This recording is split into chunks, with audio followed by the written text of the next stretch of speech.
Well, hello again. Another little video. This is basically what I can do for you with Railmaster. One thing is I need to connect to your computer. That is the major thing.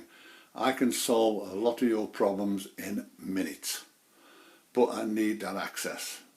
But just before that, what it is a few days ago a gentleman sent me this, which is a track plan of a railway that he's going to start building. He's done some of it, but he's done. And what he wanted was this converting to Railmaster. It took me 4 hours, 4.5 hours, and I've converted that to this. And that is his railway. I test it all out, make sure all the points click and everything else. And that what I do then, I send this to him. He copies this file, whatever it might be, and he copies it directly to Railmaster, and all he has to do then is to go into the settings. Somebody said that was where that one particular was, but I'll click it back to my original one, which is my own. So in somewhere in here you'll find the track plan that I have sent you. You click it on there, and what happens is you'll get back your Railmaster complete. You don't have to do nothing, it's all done. I can put all the like these, I can put all the signals in like this, do this, so they all work like that. I can put all the signalling in, I can do anything. But also any mistakes you've done in the system. Now, as you can see, like here on the crossover, that one, that port there, whatever number it is, that actually, in fact, that is port. That's good. Yeah, this one's a bit easier. This one here, this is port 7. That one has to be port 7, so that when you do that, both of them switch. Now, also what you've got with the Pro, I use Pro, because you can control all your signals. Like you'll see this one here, if I click this one here, see how it changes, but also it controls other signals as well. But you can do all that in Pro, which is very, very easy to do. But also is if I go into here, I won't go into my system myself, but I can show you what I mean. If you actually go into here, this is what you would normally get in normal Railmaster, but you get all these others in Railmaster, which are all 45-degree angles. So if I did this and put that one there like that, so you're coming across here with a track, you go into it again, and I can actually do this and then put this one on a 45-degree angle like that, and then I can come across here and across here into an engine shed. So it's a lot easier to work with this stuff. But also if I just take this one out and this one out, and I go into this now and take this one out, get that one out. Right, now if I actually go into mine, which is down here, this is my track plan, this is mine. Now what I have here is just move that up there, I don't know why that's done that. If I come up to here, which is my crossover at the back of the signal box there, what it is these points control the signals.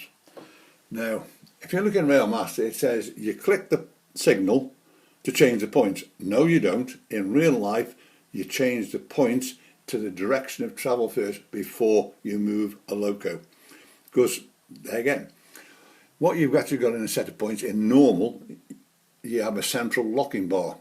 So the signalman would actually undo the locking bar, move the points, push the locking bar in. Now, in the time that could take, if you pull the signal beforehand, that train will start going as the points are trying to be changed over. And you can't do that in real life. That is unsafe. So that is why it's done the other way. You move the points before the signals.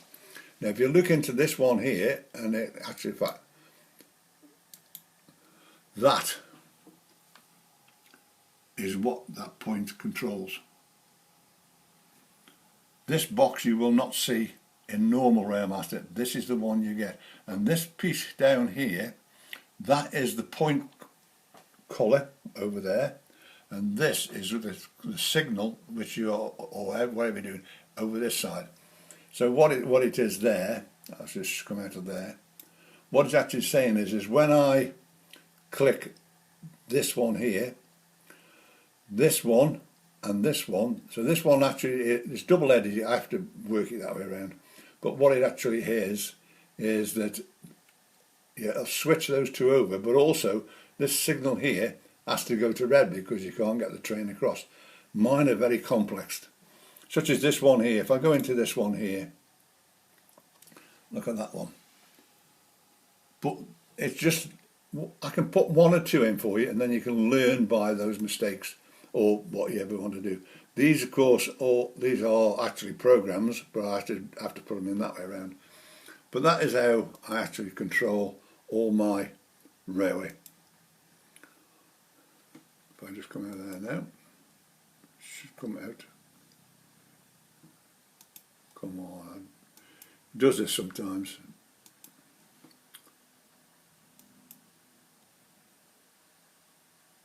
There we are, we're back again. But what happens is when you're in that, it comes to this mode, and I don't use this mode. I use the 75 mode. Now another thing is when you have Pro, whatever you've put that setting as, it'll come back as it is. So this, if I switch it off and turn it back on, it'll actually come back as 75 mode. If you've got the normal one, you could put it to 75, but when you turn Railmaster off and turn it back on again, you'll go back to 100. You've got to then flick it by flicking that up there. But that is how you can do it. But see, you see mine, how complex mine is. I've got stuff in here. Now also I've done another little extra program in here for, whoops, shift this out of the way, for this particular loco. So this one I've got a program for it to go up to the turntable and come back. I've now done another program which takes it up there to the turntable, then another program that turns the turntable, takes the loco up to here, takes it back across there, turns the turntable again and brings it back home again. This is the type of thing you can do with Railmaster. But see, instead of actually running down the programs, and I've showed you before, which is all these here which I've got, which is about 60 in there, instead of using them, I can actually just press little buttons on trains, which are little programs, and all that is in Railmaster. But one of the things is to do what I do, what I actually need is this, which is TeamViewer. I can actually send you a little video on how to do TeamViewer, and when you've done it, this is what you'll get. You have an ID and a password. The password changes every time you actually turn off the system. Now what I've actually got here is over here IDs. Now I've got about 50, 60 in the one downstairs in the office. Now this is now, I'm actually going to ask it to connect to the one downstairs. And what it actually is I'll do it this way, QVT 3, 9, 5. Yeah, so that is my computer downstairs. So I can go into your computer downstairs, in your computer, and check all your controls, make sure they're all right. I don't go into any of your files. All I'm interested in is Railmaster. But so I can actually check that this computer is talking to that or an E-Link to make sure that is working correct, because if those two baud rates aren't the same, you'll have problems. But then I can actually check your Railmaster system, check your Railmaster, and I can actually, so same as here, although it won't work, so I can actually do this, although it won't, I haven't got it connected downstairs as such, but this is what will actually happen. it'll come up with it's short. But the basic also the thing is the broadband speed that you're running on. It's going to take time, but that is how it actually operates, and I can actually click on the systems that way around. And this is what I've got is this sits here. I just slide it to one side, and then what I can actually do then is I can actually just switch it back off again when I don't need it. So just do that. Although this won't work because it's I haven't got it connected up basically downstairs. It'll come up, but it won't do it. But that is how I actually do it all. There we are. There's a Railmaster Pro downstairs coming up. So I can get all your system. I can check that you've got everything in the correct place. Everything is running. So this is this is downstairs, of course. This is where I do all my testing and everything else downstairs. I put all my locos in this downstairs. So it won't do it because it's so that is this, but downstairs. I've also got up there is a video camera, so I can actually plug it in here, do what I've just done on connecting to TeamViewer, and actually I can sit downstairs in my office and operate my trains from up, which are up here, downstairs. So it's quite good. So that is what I can do with that. So all I do with that is I just click that now, and now I am out of the system. So I'm back to normal. So we just come back in here again. This is my railway here. Now what I did here is I normally sit in two lines, but all you've got in this settings box, there's quite a few little things in the settings box which can be fun. So what I've got is here where my little arrow is, it says 1. I had one gentleman who actually, when I went onto his system, he got no locos. So where are your locos? And what he actually does, there's a 0. If you put the 0, that'll go blank. So all you've got is the screen and nothing else, which you don't want when you're running your railways. So I'll do that now, and there's my two lots come up again. Some of the other things I can do in the Railmaster for you, one of the things is that here normally you'll see a tortoise, hare and a hand stop. I can change them to shunt, cruise and stop. Also is if you go into some of my locos, which I'll go to the top here for a minute, go into my class 58, normally what you'll see are the first, like there, 2, 4, 6, you see only those across there. But by changing something in the INI file, I can get that, so there's 16. Now this particular train's got 28, and all you do is go into the centre and push up, and you get the rest of them. But the thing is, instead of having just those there, you will get those as well. And a lot of people have only got perhaps 17 in there, but at least most of the ones you want to control are all in there. So that is one thing you can do. Another one is if I want to change from this train to that train, normally I would switch this out and then click that one in. But what you can do is if you go to the centre of there and click it, you get these orange numbers come up. So if I now go 0057, and there's my City of Edinburgh, and so you can quickly swap them round. Another one is I noticed with some people, right, is this bit where forwards on the right, reverse is on that. Now I did this with one bloke, and he'd been at Railway Master for a while, and he got used to it being the other way around. But down here is one called reverse direction. So if you actually go into this here and click that one at the bottom and click that, what happens is you'll get it the other way around. So that is forward, that is reverse. So they've all gone the wrong way round. So it's one you can actually do quite quickly, but just remember that there's some little boxes in there you need to have put in there. I'll just take that one out again now. Now another one is this one here, which is controlled emergency stop. Now what actually happens, if you've got, especially got an E-link, if you click that, your trains will stop dead. That one gives them a slower speed. They stop pretty quickly, but they don't ram the brakes on, as you might say. So it's a lot easier to actually control your trains. So this is now just going back again into its own system. But say all this stuff I can do with TeamViewer.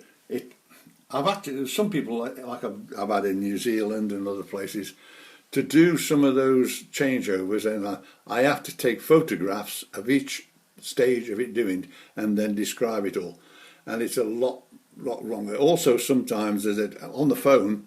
If I'm trying to do things on the phone, what happens is that you when you're pressing buttons down here, I can't see what you're doing, and I can't see what your screen's doing. So I need to make sure that what you're doing is correct. So the TeamViewer is the best thing of going. Now, that sounds like somebody's after me. Right, so this particular one here, this is my latest train. Now, I was in Steve's the other day, and what happened was, he'd got a load of second-hand stock in. And he'd got boxes of buildings, trains, coaches, track, and everything. And I was sorting some through. Now this is the one, this is the Bachmann one, which is the 4MT. I've been after one of these for a long while. So I had that, and I had two coaches, quite cheap. But Steve at the Hobby Goblin, he's got a load and load of stuff in, and I spent a little while digging through the boxes, but that was, as soon as I opened one box up and spotted that first, that was it. I've got to have that. This is one I've been after for quite a long time. So what I've got is if I'll put it on full speed, which is, it got a chip in it as well when I had it, so I didn't have to buy a chip as well. There's the logo there. Now, one of the things I did have a problem with is if I actually just stop that for now, is these two particular trains, which are my two Class 68s. Now, these have caused me a nightmare for quite a long time. Now, I've showed you how to do some of this stuff in the past, is when you are setting a train up. Now, if you put the trains in and put them in as, if you've got Hornby trains, you put them in as a code number, they come in with a speed restriction on. Now, like my little Rushton sitting there, if you put that in as a code, that's 10 mile an hour. Now, I know people have this thing, well, they have to be realistic, but if I want to bring a train around quick, I want to bring it around quick. Everybody works the railways their own way, but that one, all I do is actually take the speed restriction out, and that'll go quite quickly. But what happened was, if you've got Bachmann, like these two here, I think they're Bachmann. What it is that you can't put them in. You have to find a train in the system. Now, you fiddle it by putting the pictures in and then putting your own speeds in. But what happened with these, I did that with these two particular ones, and I found two photographs, put them in, and that's how they were done. But what happened is these particular trains, to run them, I had to put the shunt at 5 mile an hour and cruise at 6, and at 6 they were still going around like bullets.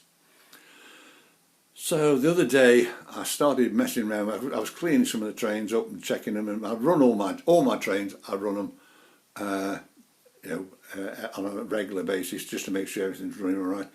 And what I actually did, I actually put that one in as another train. Now, if I actually come over here and find that particular one, I think it might be down the bottom, I don't know. Yeah, ScotRail, there, ScotRail. There, like that. Now, what it was is, when I put it in this way round, I actually found a train which is near equivalent, and I put it in as that, and it gave me a, there, it gave me a restrictions. And I put it in there. Now that is set at 95, right, and set at 10. That train round, those two trains now run perfectly round here without running around like a bullet. And those two have bugged me for quite a long time. I've now changed them round. So sometimes this taking the restriction out happens. That was another one I did have a problem with as well, but now they're actually working perfectly. I've got no problems at all. So once again, is if you want anything to do with Railmaster, you can get me on 01782 302194. My email address is there. Please subscribe, and don't be afraid to call me. I'm here basically all the time now. I don't go out much. So day and night I'm here 7 days a week. So please call me. Remember, my services are free. I don't charge you. So once again, I'll see you again soon. Bye.